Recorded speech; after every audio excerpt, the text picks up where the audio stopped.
कवि दुष्यंत कुमार की एक बहुत मशहूर रचना है जिसमें वो कहते हैं, हो गई है पीर पर्वत सी पिघलनी चाहिए, अब इस हिमालय से कोई गंगा निकलनी चाहिए। आज ये दीवार पर्दों की तरह हिलने लगी, शर्त थी लेकिन कि ये बुनियाद हिलनी चाहिए। और अब जब बलूचिस्तान के लोगों की पीर यानी पीड़ा पर्वत जैसी हो गई है तो बलूचिस्तान में भी पाकिस्तान की बुनियाद ऐसे ही हिलने लगी है।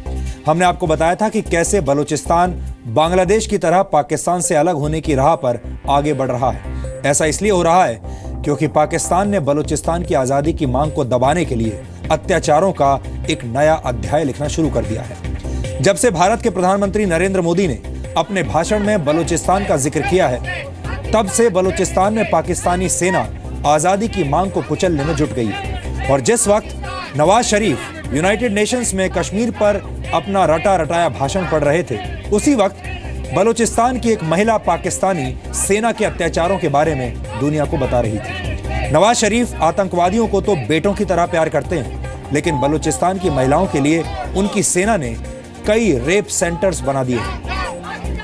बलूचिस्तान की एक महिला ने अपने वीडियो संदेश में बताया है कि कैसे पाकिस्तान की सेना महिलाओं के साथ बलात्कार कर रही है, पढ़े लिखे लोगों को मार रही है और आज़ादी की मांग कर रहे लोगों का अपहरण कर रही है। बलूचिस्तान में पाकिस्तान के पापों का घड़ा भर चुका है। अब पूरी दुनिया से बलूचिस्तान की आज़ादी की आवाज़ें आने लगी, लेकिन नवाज शरीफ अपने कानों में कश्मीर वाली रुई डालकर इन आवाज़ों को नज़रअंदाज कर रहे हैं। इसलिए हमने नवाज शरीफ को बलूचिस्तान की ये आवाज़ें आज सुनाने का फैसला किया है। बलूचिस्तान बांग्लादेश की तरह बलूचिस्तान में भी अत्याचारों की इबारत लिखी जा रही है और एक संवेदनशील भारतीय नागरिक होने के नाते आपको भी पाकिस्तान के जुल्म सितम के बारे में पता होना चाहिए।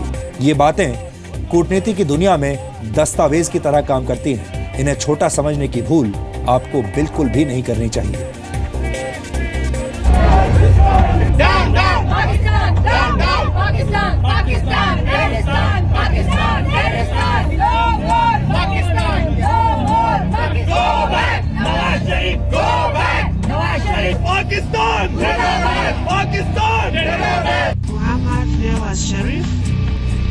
Bismillahirrahmanirrahim.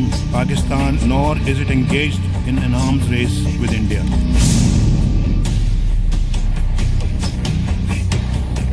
और जो हमारे एजुकेटेड तबके होते हैं उनको हटाकर और उनको लापता करना और उन्हीं की मसशुदा लाश किसी वीरान जगह पर फेंक देना, हमारे औरतों को उठा के लापता करके और उनके साथ किस तरह जुल्म करके और किस तरह तशद्दुद करके, यहाँ तक कि रेप सेल्स भी। आतंकवादियों के प्रवक्ता की तरह यूएन में बोलने वाले नवाज शरीफ बलूचिस्तान की बेटियों पर जुल्म ढा रहे हैं।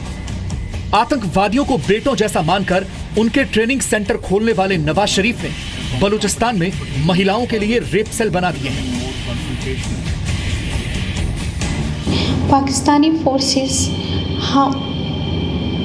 यहाँ तक कि हमारे औरतों को नहीं बख्श रहा है। हमारे औरतों को उठा के लापता करके और उनके साथ किस तरह जुल्म करके और किस तरह तशद्दुद करके, यहाँ तक कि रेप सेल्स भी। पाकिस्तान से अलग होने की मांग कर रहा बलूचिस्तान पहले ही पाकिस्तान के लिए किसी टाइम बम जैसा था और अब ये बम फटने के करीब आ गया है। पाकिस्तानी सेना के हेडक्वार्टर रावलपिंडी में लिखी गई जो चिट्ठी नवाज शरीफ ने संयुक्त राष्ट्र महासभा में पढ़ी, उसका सच बलूचिस्तान की ये बेटी बता रही है। 2 हफ्ते से कंटिन्यूस बलूचिस्तान के एरिया डेरा बुगटी से लेकर मक्रान तक पाकिस्तानी फोर्सेस के ऑपरेशन जारी है। 50 से ज़्यादा डेरा बुगटी के इलाके में पाकिस्तानी फोर्सेस औरतें, बच्चे और बुजुर्ग को उठा के और लापता किया है। पाकिस्तानी फोर्सेस यहाँ तक कि हमारे औरतों को नहीं बख्श रहा है। हमारे औरतों को उठा के लापता करके और उनके साथ किस तरह जुल्म करके और किस तरह तशद्दुद करके, यहाँ तक कि रेप सेल्स भी। और आइसा ही बलूच के साथ जुल्म की हदें पार कर चुका है, यहाँ तक कि हमारे मुल्क को कब्ज़ा करके और हम जैसे मज़लूम कौम पर जुल्म किया हदें तो पार कर चुका है। तब से नरेंद्र मोदी साहब ने ये बयान जारी किया है बलूचिस्तान के बारे में, तब से तो पाकिस्तान की जुल्में और बलूच कौम के ऊपर बरस रहा है। यहाँ तक कि हमारे हर तबके, हमारे लॉयर्स, हमारे टीचर्स, हमारे डॉक्टर्स कोई भी सेफ नहीं है।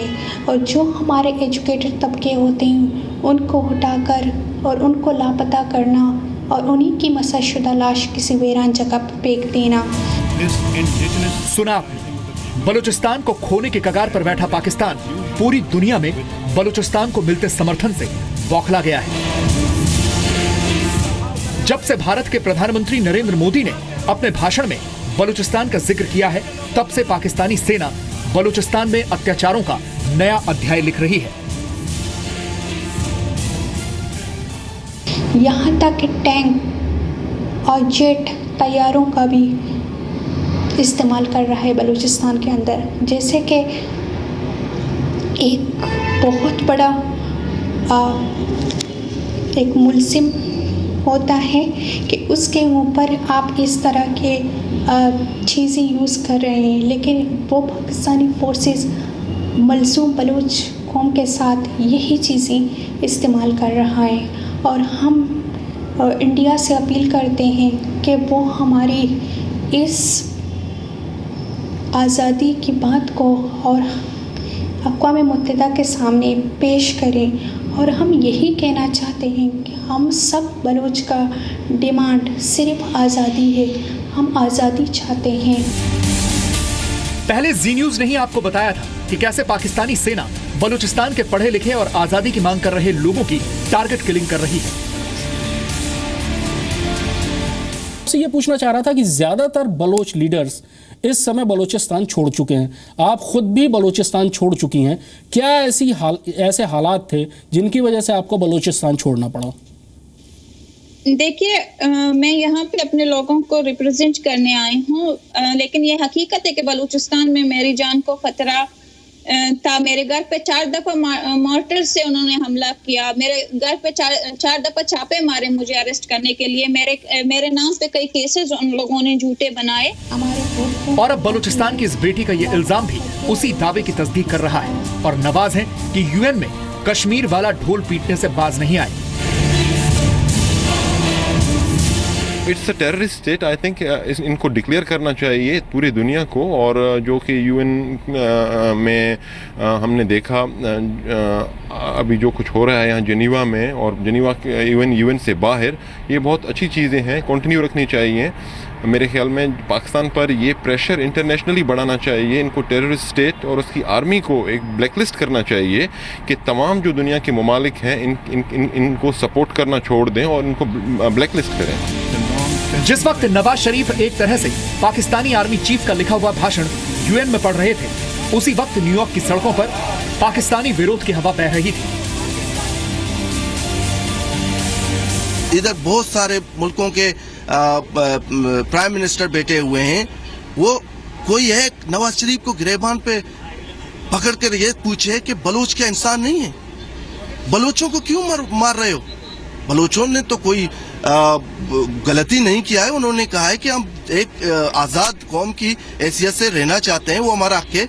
हमारा पाकिस्तान के साथ क्या रास्ता है, क्या वास्ता है?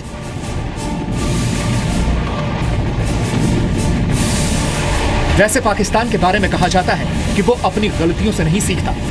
1965, 1971 और 1999 में भारत के खिलाफ युद्ध छेड़कर पाकिस्तान गलती कर चुका है। 1971 में तो पाकिस्तान को 2 हिस्सों में बंट जाना पड़ा था और पाकिस्तान अब यही गलती बलूचिस्तान में दोहरा रहा है। और वो दिन दूर नहीं जब बलूचिस्तान भी बांग्लादेश की राह पर चल पड़ेगा। ब्यूरो रिपोर्ट, जी मीडिया। पाकिस्तान से उसके अपने ही लोग और पूरी दुनिया परेशान है। सब पाकिस्तान से छुटकारा पाना चाहते हैं और अब ये काम भारत को ही करना होगा। लेकिन भारत को इसके लिए हथियारों का नहीं बल्कि कूटनीति का सहारा लेना होगा। और आने वाले कुछ महीनों में भारत पाकिस्तान की अंतर्राष्ट्रीय घेराबंदी कर देगा। हम आपको भारत का ये कूटनीतिक कैलेंडर आज दिखाएंगे। विदेश मंत्री सुषमा स्वराज 26 सितंबर को संयुक्त राष्ट्र महासभा को संबोधित करेंगी और इस दौरान सुषमा स्वराज पाकिस्तान को अलग थलग करने की मांग करेंगी और नवाज शरीफ को भरपूर जवाब देंगी। ऑर्गेनाइजेशन ऑफ इस्लामिक कंट्रीज यानी OIC ने कश्मीर के मुद्दे पर पाकिस्तान का समर्थन किया है। इन देशों को पाकिस्तान का सच बताने के लिए भारत के उपराष्ट्रपति हामिद अंसारी अक्टूबर में कई इस्लामिक देशों की यात्रा करेंगे। अक्टूबर में गोवा में ब्रिक्स देशों का सम्मेलन होगा, जिसमें भारत, ब्राजील, रूस, चीन और साउथ अफ्रीका को आतंकवाद के मुद्दे पर अपने साथ लाने की कोशिश करेगा।